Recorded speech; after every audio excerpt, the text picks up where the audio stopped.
Hello everyone, আসসালামু আলাইকুম। আশা করছি আপনারা সবাই অনেক ভালো আছেন।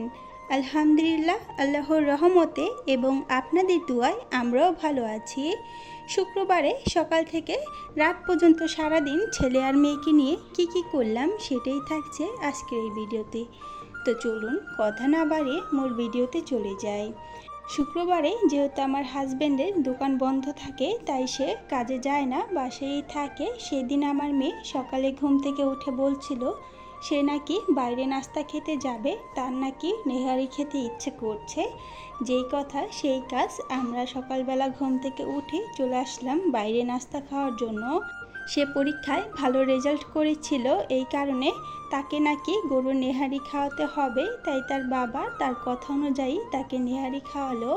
খাওয়া দাওয়া শেষ করে আমরা বাসায় চলে এসেছিলাম। আসার পর তারা দুই ভাই বোনই ঘুমিয়ে পড়েছে আর আমি রান্না শুরু করে দেব। বাইরে প্রচুর বৃষ্টি হচ্ছিল আর বৃষ্টি সেজে পুরো আকাশটা অন্ধকার হয়েছিল। আজকে রান্না করব গরুর মাংস। এটা হচ্ছে কোরবানির মাংস, তাই এখানে হাড় চর্বি সব কিছুই মিক্স করা ছিল। মাংসগুলোকে আমি ভালোভাবে ধুয়ে পরিষ্কার করে নিয়েছি। এখন এখানে সব ধরনের মশলা দিয়ে দেব। দিয়ে দিলাম আদা রসুন বাটা, দিয়ে দিলাম পেঁয়াজ কুচি, তারপর হলুদ মরিচের গুঁড়া, তারপর গরম মশলা, সব কিছু দিয়ে আমি মাংসটাকে হাত দিয়ে ভালোভাবে মাখিয়ে নিয়েছি। মাখিয়ে নেওয়া শেষ করে এখন আমি এটাকে চুলায় বসিয়ে দেব। আর অন্যদিকে আমি ঘরের বাকি কাজগুলোকেও করে নিচ্ছিলাম। মাংসটা আমার এক চুলায় রান্না হচ্ছিল আর পাশের চুলায় আমি পোলাও রান্না করে নিচ্ছিলাম।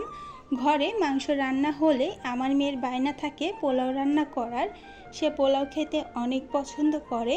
আর এই যে আমার ছেলেটা ঘুম থেকে উঠে পড়েছে, সে ঘুম থেকে উঠে তার সাইকেলটা নিয়ে খেলা করছিল। পোলাওর চালটাকে আমি তেলের মাঝে ভালোভাবে ভেজে নিয়েছি আর পাশের চুলার গরুর মাংসটা নামিয়ে রেখে গরম পানি করে নিয়েছি। এখানে আমি গরম পানি দিয়ে দেব। পানিটা গরম হয়ে গেছে আর আমার মেয়েটাও ঘুম থেকে উঠে পড়েছে, তাদের দুজনকেই এখন আমি গোসল করিয়ে দেব যেহেতু দুপুর হয়ে গেছে। পোলাওতে গরম পানি দিয়ে দিলে পোলাওটা রান্না করতে কিন্তু খুব একটা বেশি সময় লাগে না, প্রায় পোলাওটা রান্না হয়েই যাবে। চুলার আঁচটা আমি কমিয়ে রেখেছি। পোলাওটা রান্না হয়ে যাওয়ার পর এখানে আমি ভাত বসিয়ে দিয়েছিলাম। দুপুরে খাওয়া দাওয়া শেষ করে আমরা একটু বাইরে গিয়েছিলাম। বাইরে গিয়ে ডাব খেয়ে নিলাম। আমরা তিনজনে 3টা ডাব খেয়েছি। আমার ছেলেটা একদমই খেতে চাচ্ছিল না, তারপরও তার বাবা একটু জোর করে ডাবের পানি খাওয়ানোর চেষ্টা করছিল। আমরা বাসায় আসার পর নিচের ফ্ল্যাটের এক ভাবি আমাদেরকে মিষ্টি দিয়ে গেল। তারা উমরা করতে যাবে, সেই খুশিতে সবাইকে মিষ্টি খাওয়াচ্ছিল। মাশাল্লাহ, মিষ্টি খাওয়া শেষ করে ছেলে মেয়েকে নিয়ে চলে আসলাম উপরের ছাদে। উপরের ছাদে কিন্তু খুব একটা আসা হয় না, অনেক দিন পর পর এখানে আসি। আজকে যেহেতু বিকেলে আর কোনো কাজ ছিল না, তাই ভাবলাম একটু ছাদে চলে যাই। ছাদে গিয়ে দেখলাম ছাদে সবগুলো গাছেই নানান ধরনের ফল হয়েছে।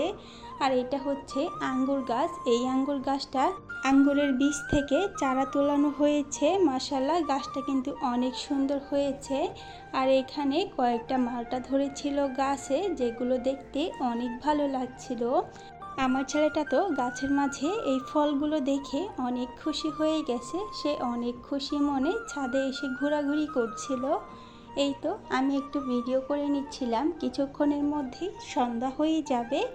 আর আজকে সকালের দিক দিয়ে বৃষ্টি হয়েছিল, তারপর মাশাল্লাহ ভালোই রোদ উঠেছে, আর কোনো বৃষ্টি হয়নি। ছাদে আসার পর আমার অনেক ভালো লাগছিল, অনেক সুন্দর বাতাস ছিল। আর এখানে আমার মেয়ে আর ছেলে খেলা করছিল, তাদের নিয়ে বাসায় চলে যাব।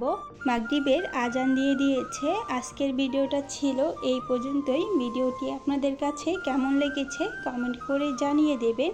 ভিডিওটি ভালো লেগে থাকলে একটি লাইক দিয়ে দেবেন। সবাই ভালো থাকবেন। আল্লাহ হাফেজ।